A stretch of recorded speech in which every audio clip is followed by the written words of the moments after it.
Good afternoon, everyone present here. I am Faraz from IGCP Group. Welcome all the participants on today's webinar, and that is on a very important topic. That is when calcium rises, cracking the case of hypercalcemia. And as we know that this topic is very important, so we need someone who is expert. So without further delay, I would like to invite a speaker for this webinar, none other than Dr. Saurabh Arora sir. And let me share some of the achievement of sir. Sir has done MBBS and he is consultant endocrinologist at Fortis Hospital, Ludhiana. So without any further delay, I would like to invite sir and hand over this session to sir. Sir, stage is yours. You can proceed from here. Very good afternoon to all. First of all, I would like to thanks Faraz and IGCP team for having me here. Today, I'll be discussing approach to a patient who presents to us with hypercalcemia with the example of some case scenarios and how we can crack the case of hypercalcemia, because hypercalcemia itself, it's not a diagnosis. So we have to reach the cause of hypercalcemia. So it's very important for the treatment aspect. We have to diagnose what condition is resulting into hypercalcemia and how can we manage those conditions. So again, in addition to that, we'll be discussing some of the work that we have done on hypercalcemia at our center. So let's start with the definition of hypercalcemia. It is defined as serum calcium greater than 2 standard deviations above the normal mean. Normal concentration of calcium is from 8.5 to 10.5. Levels above this are considered to be consistent with hypercalcemia. Hypercalcemia can be broadly divided into two categories. One is PTH dependent, other one is PTH independent. So among PTH dependent hypercalcemia, the most important cause is primary hyperparathyroidism, and tertiary and hyperpara and FHH are other important causes. Among PTH independent causes, the three most common causes are malignancy, vitamin D intoxication, multiple myeloma. Others are granulomatous disorders like sarcoidosis, tuberculosis, lymphoma. We have to take a good medication history to look for whether any medication is resulting into hypercalcemia or not. If the medication is responsible, then we have to take that medication out of the prescription so that calcium can get normalized over a period of time. Milk alkali syndrome is not that common nowadays. So the first test that we have to do in a patient with a hypercalcemia is we have to confirm whether the patient actually having hypercalcemia or not. So we have to measure ionized calcium or corrected calcium. Corrected, we have to correct the calcium for albumin, and if the corrected calcium is more than 10.5, again we diagnose the patient as having hypercalcemia. And the next best step, when we have established that the patient is having hypercalcemia, the best next step is PTH. So if the PTH is less than 20, it is PTH independent. If PTH is more than 20, we call it as PTH dependent hypercalcemia. So once the PTH is high, that is more than 20, we have to look for primary hyperparathyroidism, which is the most common cause. And the diagnostic modality in evaluation of patient with PTH dependent hypercalcemia are ultrasound neck, technetium system scan, petcholine scan, 24 hours urinary calcium creatinine ratio. If the 24 hours urinary calcium creatinine ratio is less than, then we diagnose the patient as having FHH. If it is more, then the diagnosis of primary hyperpara is made. And again, if PTH is suppressed, then we have to measure 25 hydroxyvitamin D, is PTHRP, 120 dihydroxyvitamin D. So if 25 hydroxyvitamin D is elevated, the diagnosis is vitamin D intoxication. ACE levels are elevated, the possibility of sarcoidosis remains high. And again, if 125 dihydroxyvitamin D is elevated, this can be seen in patients with sarcoidosis, lymphoma. In those patients who are having granulomas, and the granulomas results in activation of 1-alpha hydroxylase, resulting in elevated levels of 125 dihydroxyvitamin D. If there are normal vitamin D levels and PTHRP, we have to evaluate for multiple myeloma, CECT chest, abdomen, and PET scan are done to rule out malignancy. As malignancy associated hypercalcemia is one of the common causes for PTH independent hypercalcemia in this category. There are subtle clues which can point towards the diagnosis of hypercalcemia, etiology of hypercalcemia to be precise, such as presence of long-standing asymptomatic hypercalcemia is more suggestive of primary hyperpara. and also resists the much less common possibility of FHH. Hilar lymphadenopathy, uveitis, elevated ACE levels points towards the diagnosis of sarcoidosis. High ESR, anemia, renal failure, and lytic moon lesion suggests the diagnosis of multiple myeloma. Hypercalcemia, if present, along with suppressed PTH levels, whereas 125 dihydroxyvitamin D levels are elevated, lymphadenopathy or mass, or there is a history of weight loss with significant elevation of LDH and hyperuricemia is seen, then we have to think on the lines of lymphoma. So, again, if there is hypercalcemia with suppressed PTH levels and elevated PTHRP levels, weight loss, bone pain, and evidence of metastasis, this is likely a hypercalcemia of malignancy. Any patient who presents with significant weight loss, suppressed PTH, or there is evidence of metastasis, we have to think of hypercalcemia of malignancy. So, hypercalcemia with suppressed PTH, high 25 hydroxy vitamin D, normal 125 hydroxy, and history of excessive vitamin D injections. So, we have to suspect vitamin D intoxication, and we are commonly seeing these patients nowadays. At our center, we have a series published on vitamin D intoxication also, resulting into hypercalcemia. Again, recent ingestion of calcium or alkali supplements leading on to hypercalcemia, metabolic alkalosis, and renal insufficiency. The diagnosis is milk alkali syndrome. So, coming to first case scenario, this is a case of 52-year-old man who is a non-alcoholic, non-smoker with no comorbidities. Presented to the emergency department with pain upper abdomen for 2 days. Pain was sudden in onset, radiating to back. It was associated with multiple episodes of vomiting for past 2 days. Blood pressure, pulse rate was 106 beats per minute. Blood pressure was normal. Saturation was normal. Abdominal examination revealed mild tenderness in the epigastric region with no significant organomegaly. Chest, cardiovascular, and neurological examination was essentially normal. Coming to lab parameters, amylase lipase were elevated. Corrected calcium was high. It was to the tune of 11.5 milligram per deciliter. At the same time, the PTH level was 50. Though the PTH normal range is 10 to 65. But in the presence of hypercalcemia, if PTH is more than 20, it clearly indicates that there is abnormality with PTH secretion. This is due to autonomous PTH secretion. Ideally, when the PTH is more than 11.5, calcium is more than 11.5, the PTH should drop to below 20. So if it has not dropped to below 20, it means that it is PTH dependent hypercalcemia. So ultrasound abdomen showed bulky pancreas with no evidence of cholelithiasis. Triglyceride levels were normal. So diagnosis of primary hyperparathyroidism with acute pancreatitis was made. Ultrasound did not show any adenoma. Then we proceeded with technetium system heavy scan, which showed right inferior parathyroid adenoma. As we can see in these scans, technetium system EP scan, it is suggestive of right inferior parathyroid adenoma as shown by the red colored arrow. So patient was managed with IV fluids, calcitonin, but calcium levels remained high. Zoledronic acid was given, 4 mg of zoledronic acid infusion was given, and calcium was repeated after 2 days, and calcium normalized on third day of injection. So endoscopic left inferior parathyroidectomy was done after 4 weeks. We waited for 4 weeks because we wanted the pancreas, acute pancreatitis to resolve, and then we did the surgery. So intraoperative PTH levels were seen dropping by more than 50% in first 20 minutes, and postoperative day 2 patient developed perioral numbness, which was due to hypocalcemia, and at the same time patient was managed with IV calcium gluconate for 3 days, following which calcium normalized. So primary hyperparathyroidism masquerading as acute pancreatitis is not a very common phenomenon, especially in the Western world. We published a study where primary hypoparathyroidism presented as acute pancreatitis as the initial manifestation. And in this study, the findings, we enrolled 30 patients of primary hyperparathyroidism who presented with acute pancreatitis.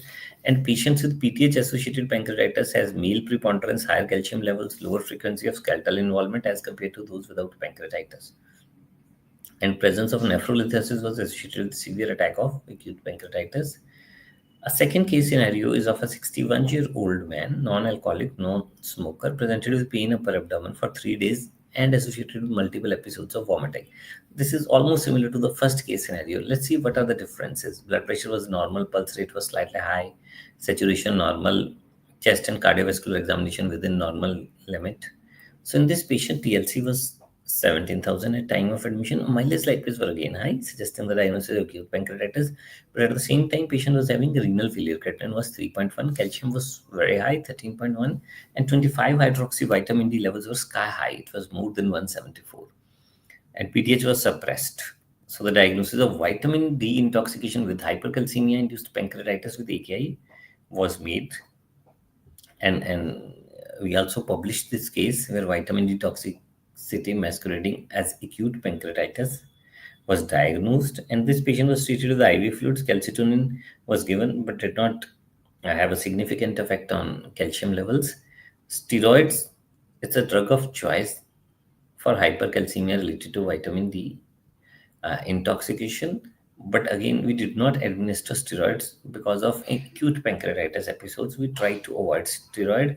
Zoledronic acid could not be given because of renal failure. In this patient, we gave denosumab 60 mg. This is a third case of hypercalcemia.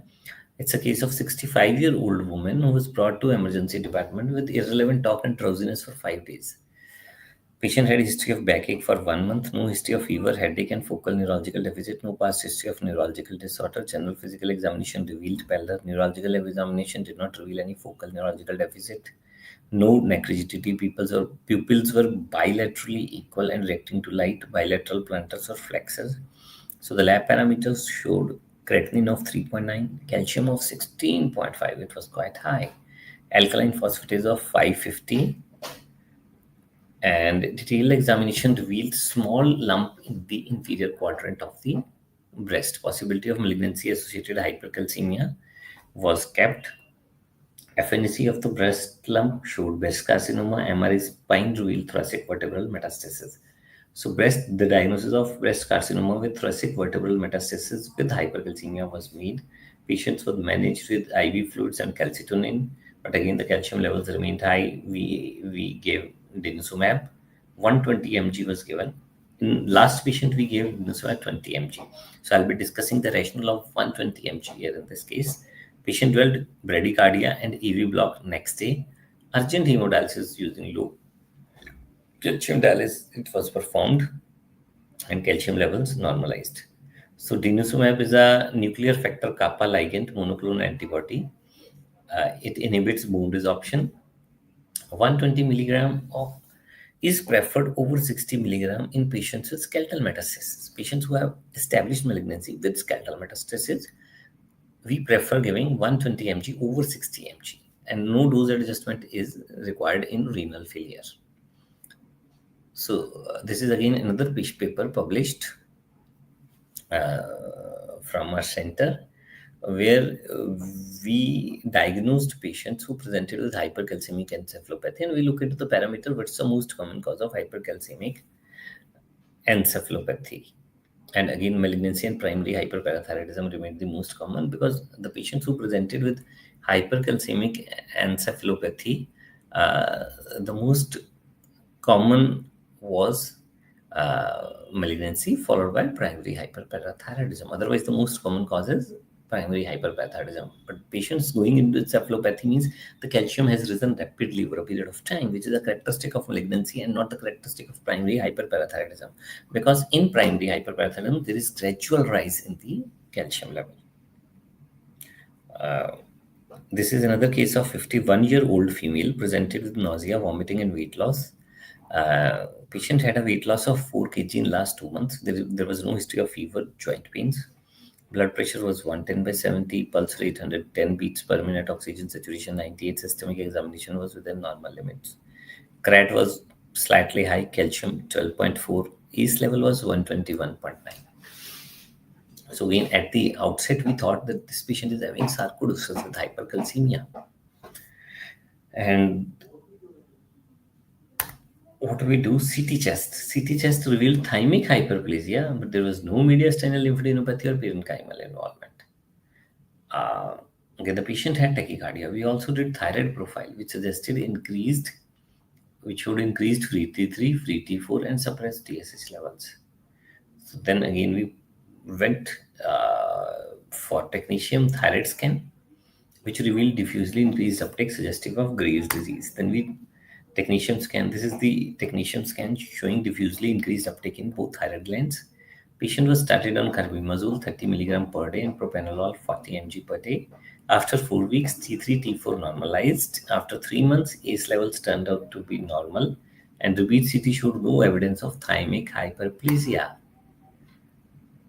So again, to emphasize the fact, thymic hyperplasia can be seen in patients with Graves' disease, which tend to normalize after adequately managing Graves' disease. And because in this patient, there, there was history of weight loss, there was history of palpitations, tachycardia we found on examination. These were subtle clues to the presence of hyperthyroidism. And again, sarcoidosis patients generally do not present with isolated thymic hyperplasia. Generally, mediastinal lymphadenopathy or parenchymal involvement is seen in these kind of scenario. But this patient did not have any mediastinal lymphadenopathy or parenchymal involvement, which suggested us that there is some another cause for hypercalcemia. So we got thyroid profile done, and again hyperthyroidism uh, showed hyperthyroidism was diagnosis, and again with the resolution of hyperthyroidism, the calcium level normalized and ACE levels also normalized. Thymic hyperplasia settled down. So the take-home messages uh, include that when we are evaluating a patient with hypercalcemia, first is to repeat the calcium level so as to confirm whether the patient is actually having hypercalcemia or not. And we have to calculate either corrected calcium or we have to go for ionized calcium levels. And the next best step is to get PTH levels done. If the PTH is low, less than 20, it is PTH independent. If it is high, it's PTH independent. Because the evaluation of both types of hypercalcemia is different. Intravenous saline is the first line treatment. Hyaluronic acid, denosumab are preferred treatments for malignancy associated hypercalcemia, particularly in patients with skeletal metastasis. Calcitonin provides a rapid but transient reduction. The level, because tachyphylaxis occurs with calcitonin. So after 24 to 48 hours, calcitonin is not effective in lowering down the calcium levels. Steroids are effective in granulomatous diseases, lymphoma, and vitamin D intoxication. Dialysis is used for severe life-threatening hypercalcemia. Steroids are not effective in managing hypercalcemia in patients with primary hyperparathyroidism. Thank you. Thank you so much, sir, for taking out your important time and sharing your knowledge on this topic.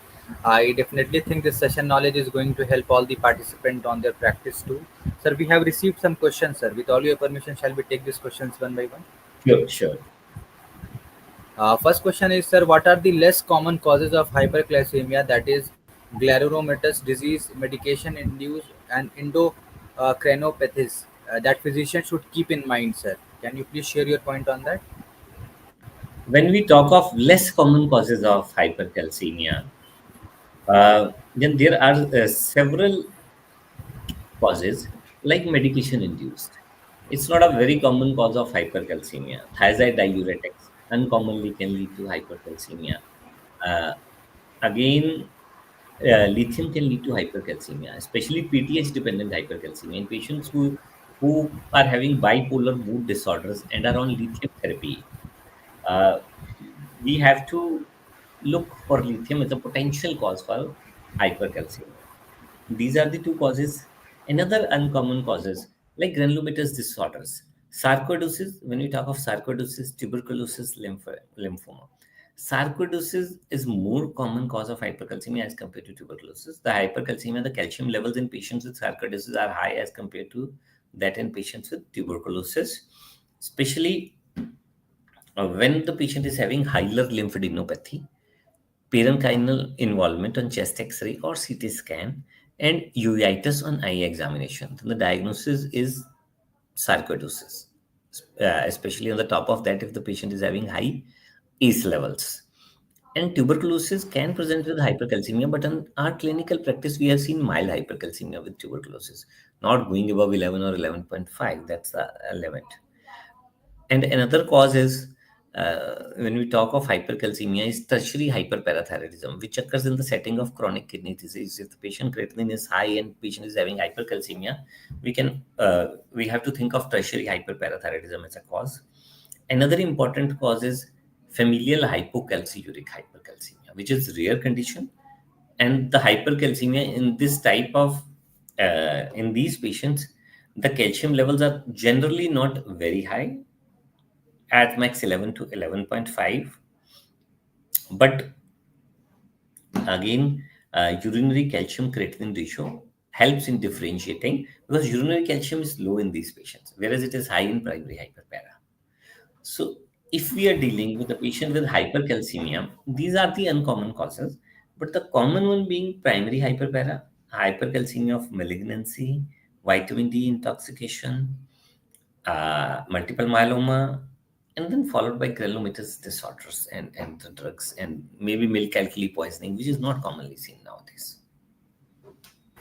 Thank you so much, sir, for sharing your point of view on that question, sir. Moving forward, we have another question, sir. How does severity and speed of calcium rise impact clinical decision making, sir? Can you please share some point on that? Definitely, the severity and speed of rises in calcium levels are very important in making diagnosis as well as in making clinical decision. Suppose a patient who has come to me with the calcium levels of 12 or 13, and the calcium level has been fairly like this for the last 1 to 2 years, 11, 12, and the patient is asymptomatic. So the probably my diagnosis is primary hyperparathyroidism, because the calcium levels, there is a long-standing history in patients with primary hyperparathyroidism. Whereas if patient is having some carcinoma or malignancy, which has resulted into high calcium levels, the calcium levels will rise rapidly in this scenario. And when the calcium levels rises rapidly, especially in the fast-growing in malignancy, which is aggressive and has got skeletal metastasis. So in these case scenario, the rise in calcium is rapid and the body is not able to adapt to that. And the patient can present to us with altered sensoria when the patient is not in senses, or um, patient is in encephalopathy, or patient can have effect on cardiac system. Patient can have arrhythmias due to hypercalcemia in such case scenarios. So when we face situation like this, the management decision changes. Suppose if a patient comes to me with cardiac arrhythmia and hypercalcemia, so I'll go with urgent hemodialysis so as to save the life of patient.